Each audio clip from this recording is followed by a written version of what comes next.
السلام عليكم ورحمة الله وبركاته. مع حضراتكم مصطفى توريد أرضيات الموكيت البلاط.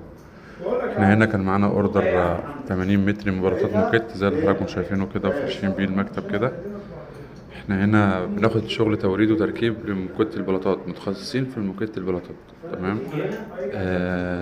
ده زي ما حضراتكم شايفين المكان والتقفيل نفسه، الحلوق والدورانات. لا في بلاطة كده ولا بلاطة كده، ما بنهدرش الحمد لله حتى في طبيعة شغلنا. زي ما حضراتكم شايفين كده ده شغلنا لحد الغرفة اللي جوه دي. أنا اسمي مصطفى لتوريد أرضيات موكيت البلاطات. حسن تعالى يا حسن اعمل الحتة دي بعد إذنك. زي ما حضراتكم شايفين كده، واحنا هنا دي أوضة غرفة تانية. تمام زي ما انتم شايفين كده،